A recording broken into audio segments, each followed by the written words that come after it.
Media Malaysia menilai Facundo Garces lebih layak disebut bek terbaik ASEAN dibanding Jay Ides.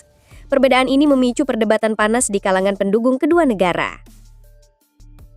Rumor Mads Hilger bergabung dengan Crystal Palace santer, namun Fabrizio Romano mengaku belum memiliki informasi. FC Twente juga belum memberi konfirmasi terkait minat resmi dari klub Premier League itu. Media Vietnam menilai timnas U23 Indonesia bisa lebih kuat di SEA Games 2025 dengan tambahan pemain naturalisasi. Nama seperti Hubner, Struijk, dan Marcelino dianggap ancaman besar bagi Vietnam. Sandy Walsh dikabarkan resmi bergabung dengan Buriram United meski belum ada pengumuman resmi klub. Kepindahan ini mengejutkan karena ia baru bergabung dengan Yokohama Marinos awal 2025.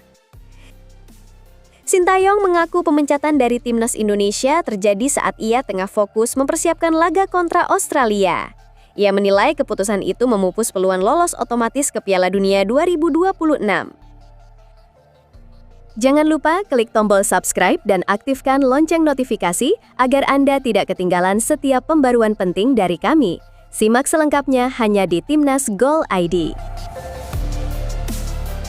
Perdebatan panas pecah di jagat sepak bola Asia Tenggara setelah media olahraga Malaysia terang-terangan menolak menempatkan Jay Idzes sebagai bek terbaik kawasan. Kapten timnas Indonesia yang kini membela Sassuolo di Serie A Italia itu dinilai kalah bersaing dengan Facundo Garces. Bek Indonesia Jay Idzes kembali ke Serie A bersama Sassuolo setelah Venezia terdegradasi musim lalu. Saat ini status bek terbaik di AFF dipegang oleh bek timnas Malaysia Facundo Garces, tulis Palatau Bola. Pernyataan tersebut memicu gelombang komentar di media sosial. Banyak pendukung timnas Indonesia menilai klaim tersebut terlalu dipaksakan, mengingat perbedaan nilai pasar dan pengalaman bermain keduanya sangat jauh. Berdasarkan data Transfermarkt, nilai pasar Jay Idzes mencapai 7,5 juta euro atau sekitar 135 miliar rupiah, sedangkan Garces berada di angka 2 juta euro. Meski sama-sama berusia 25 tahun, perjalanan karir keduanya berbeda drastis. Garces baru memulai petualangan di Eropa pada Januari 2025 setelah direkrut Deportivo Alaves dari Kulon. Sementara Idzes sudah lama berkarir di Eropa, pernah bermain di Eredivisie bersama Go Ahead Eagles sebelum pindah ke Serie A membela Venezia dan kini memperkuat Sassuolo. Musim ini Jay Idzes memulai babak baru di bawah asuhan Fabio Grosso, pelatih yang pernah membawa Frosinone menjuarai Serie B dan merupakan bagian dari skuad timnas Italia peraih Piala Dunia 2006. Grosso diyakini akan menempatkan Idzes sebagai pilar utama lini belakang Sassuolo yang baru promosi ke Serie A. Bagi pendukung Garuda, perbedaan nilai pasar, pengalaman, dan prestasi membuat Idzes dianggap layak menyandang status bek terbaik ASEAN. Namun Palatau Bola tetap berpegang pada penilaiannya terhadap Garces. Rivalitas antara sepak bola Indonesia dan Malaysia pun diperkirakan akan terus berlanjut, sementara Idzes memiliki kesempatan untuk menjawab semua keraguan lewat performanya di lapangan musim ini. Rumor kepindahan Mads Hilger ke Crystal Palace semakin ramai diperbincangkan. Isu ini mencuat setelah seorang pria asal Inggris mengunggah klaim di platform X bahwa Crystal Palace dan FC Twente tengah melakukan negosiasi lanjutan.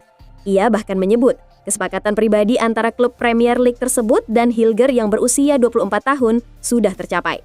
Dalam unggahannya, sumber itu menuliskan bahwa meskipun ada minat dari klub-klub Spanyol dan Italia, kesepakatan dengan Crystal Palace diperkirakan akan segera rampung. Informasi serupa juga dibagikan akun WFC Groningen yang dikenal memiliki rekam jejak akurat dalam memberitakan transfer. Mereka menegaskan bahwa minat terhadap Hilger memang tinggi, namun Crystal Palace saat ini berada di posisi terdepan dalam perburuan tanda tangannya.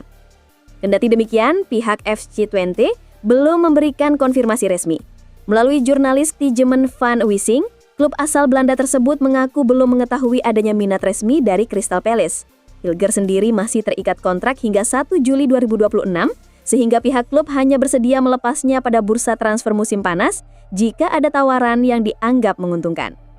Di tengah maraknya spekulasi, jurnalis transfer ternama, Fabrizio Romano akhirnya memberikan tanggapan. Melalui sebuah video di kanal YouTube Hanif Tamrin, Romano dimintai konfirmasi terkait rumor tersebut lewat pesan singkat WhatsApp.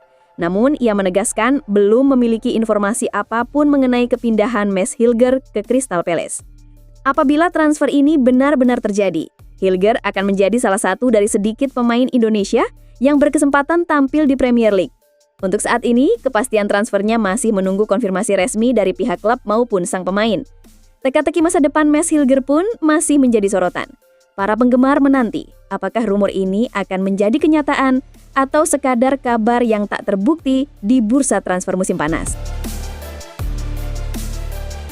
Meski gelaran SEA Games baru akan berlangsung Desember 2025, tensi persaingan antara timnas Indonesia dan Vietnam sudah mulai terasa. Media Vietnam dan Tri dalam laporannya mengungkap kekhawatiran bahwa skuad Garuda Muda akan tampil jauh lebih berbahaya dibanding pertemuan terakhir di Piala AFF U23. Dan Tri memprediksi, kedua tim kemungkinan besar kembali bertemu di ajang tersebut, melanjutkan rivalitas sengit yang sudah terjadi beberapa bulan lalu. Bedanya, kali ini Indonesia berpotensi turun dengan kekuatan yang lebih solid. Media tersebut menyoroti peluang hadirnya sejumlah pemain naturalisasi dan bintang muda yang sebelumnya absen di Piala AFF. Ancaman terbesar bagi Vietnam datang dari 3 nama, yaitu Justin Hubner, Rafael Struijk, dan Marcelino Ferdinand. Ketiganya merupakan pilar timnas senior yang sudah berpengalaman di level internasional, namun tidak dimainkan di Piala AFF 2025. Jika mereka diturunkan di SEA Games nanti, kekuatan timnas Indonesia diyakini akan meningkat signifikan. Sebagai juara bertahan cabang sepak bola putra SEA Games, Indonesia datang dengan ambisi mempertahankan medali emas. Sementara itu, Vietnam bertekad merebut kembali gelar yang lepas di edisi sebelumnya. Kehadiran pemain-pemain yang merumput di Eropa menambah potensi Garuda Muda menjadi lawan yang sulit ditaklukkan. Dan Tri juga menilai bahwa pertemuan nanti bukan sekadar laga perebutan medali, melainkan pertarungan gengsi dan harga diri di panggung Asia Tenggara. Dengan kekuatan penuh, Indonesia diprediksi akan menjadi tantangan terbesar bagi Vietnam di turnamen ini. Desember mendatang, duel klasik Indonesia versus Vietnam di SEA Games diperkirakan berlangsung panas. Kedua tim membawa misi besar, dan bagi publik sepak bola kawasan, laga ini akan menjadi salah satu sorotan utama pesta olahraga terbesar di Asia Tenggara tersebut. Kabar mengejutkan datang dari dunia sepak bola Asia. Sandy Wells dikabarkan telah resmi bergabung dengan Buriram United. Informasi ini pertama kali mencuat melalui laporan media sepak bola Thailand, Thinkcurve. Meski belum ada pengumuman resmi dari pihak klub, tanda-tanda kepindahan ini semakin jelas. Nama Sandy Wells sudah tercatat di situs resmi Liga Thailand sebagai bagian dari skuad Buriram United. Media lokal Siam Sport menyebut, pemain berusia 30 tahun itu akan mengenakan nomor punggung 14 di tim yang dijuluki Thunder Castle tersebut. Perpindahan ini menjadi sorotan karena Sandy Wells baru saja bergabung dengan Yokohama Marinos pada awal tahun 2025. Sebelumnya, ia meninggalkan KV Mechelen pada Februari untuk merapat ke Marinos. Sejak bergabung, ia mencatatkan total 12 penampilan dan 1 assist. Namun belakangan posisinya mulai tergeser. Ia terakhir kali menjadi starter di Liga Jepang pada 21 Mei 2025 saat Marinos kalah 1-2 dari Vissel Kobe. Setelah itu, ia tidak lagi masuk skuad inti, bahkan absen dalam laga terbaru melawan Tokyo Verdy pada 9 Agustus 2025. Kepindahan ke Buriram United ini pun terjadi tanpa adanya rumor sebelumnya, membuat para pendukung timnas Indonesia terkejut. Apalagi langkah ini mempertemukan Sandy dengan rekan satu negaranya, Shane Patinama, yang sudah lebih dulu bermain untuk Buriram. Selain itu, ia juga akan berkompetisi di liga yang sama dengan Pratama Arhan di Bangkok United dan Asnawi Mangku Alam di Port FC. Dengan statusnya sebagai salah satu bek kanan berpengalaman di Asia Tenggara, kehadiran Sandy Wells di Buriram United berpotensi menambah kekuatan lini belakang klub yang tengah membidik prestasi di kompetisi domestik dan Asia. Kini para penggemar menantikan debutnya di Liga Thailand, sekaligus bagaimana ia beradaptasi bersama tim barunya di musim ini. Sintayong akhirnya mengungkap cerita di balik pemecatannya dari kursi pelatih timnas Indonesia. Dalam sebuah podcast bersama JJ di kanal YouTube Jackpot, Sin Arir bersama penerjemah untuk membeberkan momen yang ia sebut sebagai keputusan mendadak dan tak terduga. Menurut Sin, pemecatan itu terjadi di saat ia sedang fokus penuh mempersiapkan laga penting kontra Australia. Baginya, pertandingan tersebut menjadi kunci utama membuka peluang Garuda melangkah ke putaran final.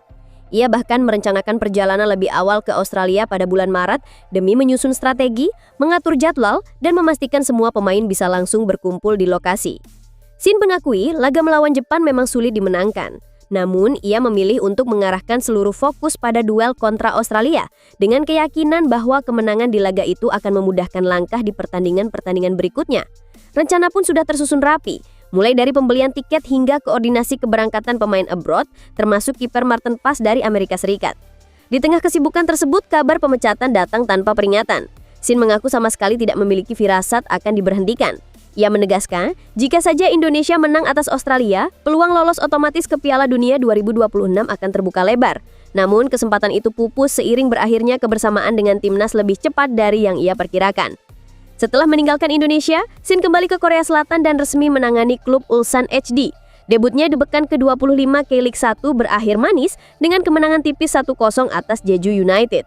Hasil tersebut tidak hanya mengakhiri 12 laga tanpa kemenangan Ulsan, tetapi juga menjadi debut positif bagi Shin setelah 13 tahun kembali melatih di Liga Domestik Korea.